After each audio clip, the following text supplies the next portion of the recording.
todos, espero que estén teniendo un excelente día. Reciban por mi parte un cordial saludo. Mi nombre es Andrés Pinto y el día de hoy quisiera comenzar esta ponencia preguntándoles un poco cómo piensan que se deba intervenir a una infección de la cual no se conoce del todo la interacción que existe entre su agente causal y el ser humano. Sumado a esto, el tratamiento que existe actualmente está siendo ineficaz contra las nuevas cepas de este parásito. Y esto sucede con la parasitosis llamada esquistosomiasis, causada principalmente por el esquistosoma manzoni. Este estudio se centra básicamente en conocer cuál es la interacción que existe entre el ser humano y el patógeno. Para ello, debemos comenzar un poco hablando sobre su ciclo vital. Y es que el ciclo vital de este parásito inicia con su forma de huevo, la cual va a posteriormente desarrollarse hacia su forma de miracidium, que es la forma infectante de su hospedero intermediario. El hospedero intermediario de esta parasitosis es el Biopharma brata, este caracol que habita principalmente en zonas tropicales, en sus fuentes hídricas como ríos y lagos. ¿Y qué pasa dentro de este parásito? Pues dentro de este parásito los miracidium llevan a cabo su reproducción asexual, dando como resultado la producción de cientos y cientos de cercarias que van a ser expulsadas hacia los ríos y lagos donde habita el caracol. Estas cercarias van a estar flotando en estas fuentes hídricas a la espera de entrar en contacto con el ser humano, el cual va a estar desarrollando actividades como la pesca o la agricultura o también la natación. Una vez entra en contacto tanto cercaria como ser humano, la cercaria va a ingresar a través de la piel y va a dirigirse hacia los pulmones, donde va a crecer y a formarse y va a desarrollarse hacia su forma de larva. Las larvas van a migrar hacia el hígado, donde van a madurar todavía más y van a llegar hacia su forma adulta. En su forma adulta, ellos ya tienen la capacidad de llevar a cabo su reproducción sexual y es lo que hacen específicamente en el hígado, produciendo cientos y cientos de huevos. Estos huevos, la gran mayoría va a atravesar la pared intestinal y van a ser expulsados por las heces, a través de las heces, que muchas veces llegan hacia fuentes hídricas en algunas zonas. ¿Qué pasa con la otra fracción de huevos que no son expulsados? Pues se quedan circulando en el torrente sanguíneo y van a dirigirse hacia diferentes órganos, causando en los estadios más avanzados de la infección una falla multiorgánica, causando miles de muertes al año. Y es que este dato lo arroja la Organización Mundial de la Salud. Es que anualmente se mueren aproximadamente 280.000 personas al año por esta infección. Aquí podemos apreciar en este mapa cuál es que la zona que mayor afectación posee son los países de la zona de los países africanos. Esto debido a que, por un lado, los problemas en la implementación de políticas de salud en estos países. Por otro lado, que la economía de este país se basa en la pesca y la agricultura. Y al difícil acceso que tienen ellos a la salud. Sumado a esto, tenemos países del oeste medio que también poseen una gran incidencia, una gran prevalencia de esta infección. Y sin olvidar los países de Latinoamérica, ciertos países de Latinoamérica como Brasil o Venezuela, que son países que poseen una gran afección por este parásito. ¿Pero qué sucede? El problema radica en que no se conoce del todo cuál es la respuesta inmune desencadenada por esta infección. Esta es lo que hasta el momento se estima que sucede. Es que una vez ingresa la cercaria al cuerpo humano, la respuesta que predomina va a ser mediada por células Th1.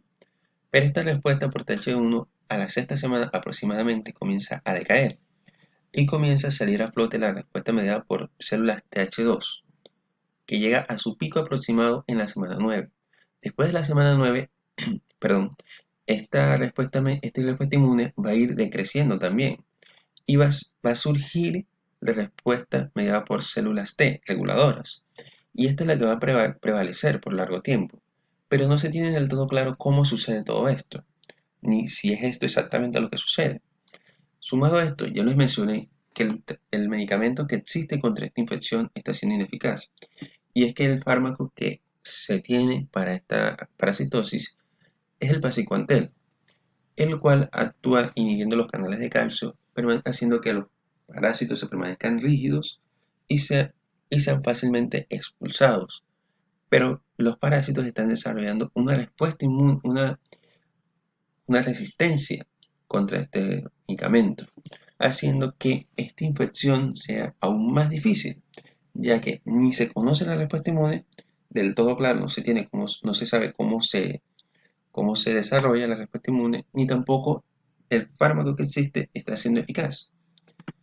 Ante esto surgió este estudio, cuyo objetivo principal es llevar a cabo un análisis bioinformático de la expresión diferencial de los genes en ratones infectados con este parásito. Sumado a esto, también se tiene como objetivo estudiar cuál es la respuesta inmune que se induce en los parásitos que fueron infectados en los ratones que sufrieron esta infección, del tipo de los anticuerpos IgG, para ver cuál es la memoria que se desarrolla en estas infecciones.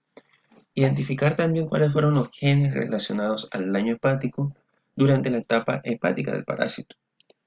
También diferenciar cuáles fueron las vías metabólicas que se vieron alteradas posterior a la infección. Y por último, estudiar cuáles fueron los perfiles genéticos expresados en los vasos de los ratones infectados con este parásito. Y es que, como ya les mencioné, este estudio se realizó en ratones. Específicamente se tomaron grupos conformados por 6 ratones, a los cuales el primer grupo se tomó como grupo control y se les realizó una eutanasia y posteriormente una necrosis a la octava semana de iniciado el estudio. En el caso del segundo grupo, este sí fue infectado, sí se les realizó una intervención. Y es que primeramente fue infectado y a la sexta semana la mitad de los integrantes de este grupo se les realizó una eutanasia y posteriormente una necrosis. Y completada la octava semana, a los miembros restantes del grupo se les realizó lo mismo, una eutanasia y la respectiva necrosis. Aclarar que en este grupo, antes de que se cumpliera la sexta semana, falleció un ratón que fue inmediatamente excluido del estudio. En el tercer y último grupo, también se realizó una primera infección, con diferencia que a la cuarta semana a todos los miembros del grupo se les realizó una reinfección, tratando de simular las condiciones que se ven en el día a día de las personas que sufren, que son expuestas a estos parásitos. Y es que ellos, principalmente, se infectan, no saben que están infectados y siguen realizando sus actividades como la pesca o la agricultura, ya que este es su sustento de vida muchas veces.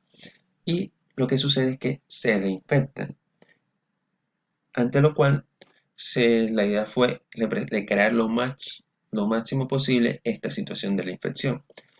Y el grupo, los miembros de este grupo, a la octava semana también se realizó eutanasia y su respectiva necrosis. ¿Qué obtuvimos con esto? Básicamente que la respuesta mediada en los 3 grupos fue totalmente diferente. El grupo control se desarrolló de una forma, ya que no tuvo ningún tipo de infección, de intervención, pero en el grupo que recibió infección primaria en el segundo grupo, sí se ve una diferencia, una discrepancia entre ambos, y sin hablar del tercer grupo, el que sufrió la infección, donde vemos que la respuesta inmune mediada en los genes expresados en los 3 grupos, fue totalmente diferente. Aquí en este mapa de calor se puede apreciar de una manera un poco más clara, más evidente, donde podemos apreciar aquí arriba en gris al grupo control, en azul al grupo que sufrió la infección primaria y en rojo al grupo de la infección. Básicamente, así a simple vista se puede apreciar que entre el grupo control y el grupo que sufrió una infección primaria no hubo una gran diferencia en la expresión genética, no como hubo a diferencia del grupo que sufrió la infección, donde podemos apreciar un aumento monumental de la expresión genética en ciertos genes, mientras que otros cuantos dejaron de ser expresados en la fase de la infección, que se expresaron tanto en la fase de infección primaria como en el grupo control. Aquí podemos apreciarlo de otra forma, y es que los genes que que se sobreexpresaron en los grupos que sufrió la infección primaria a diferencia del grupo control, fue un total de 88. Suma que aumenta en el grupo que sufrió una reinfección, en el cual vemos que los genes que se sobreexpresaron fueron 2.260 genes y ambos grupos, tanto el de la infección primaria como el de la reinfección, entre ambos se expresaron los mismos 375 genes que no se expresaron en el grupo control. Por otro lado, tenemos a los genes que se dejaron de expresar en ambos grupos. Y es que en el grupo que sufrió la infección primaria se dejaron de expresar 101 genes, en el grupo que sufrió la reinfección se dejaron de expresar 1970 genes, y en ambos se dejaron de expresar 91 genes, a diferencia del grupo control.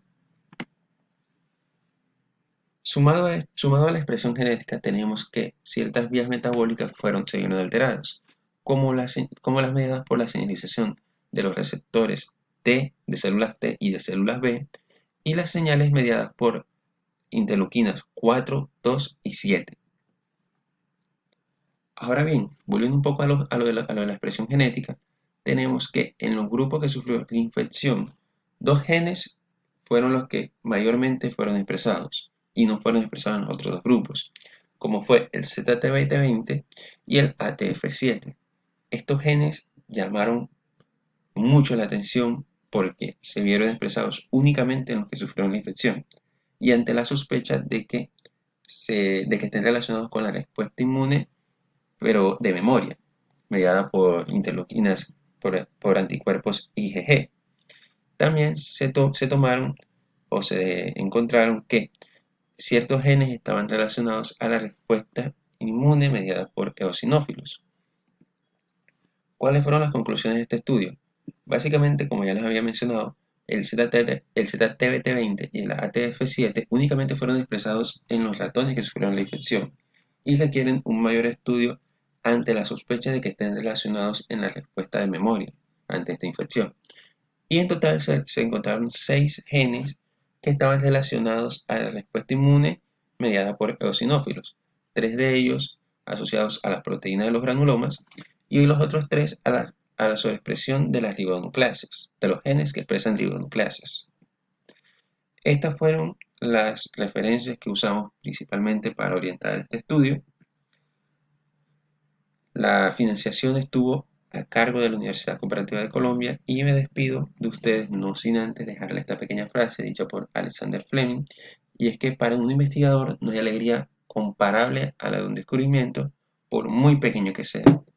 Muchas gracias por su atención y estoy atento a cualquier pregunta, sugerencia o queja con respecto a la ponencia.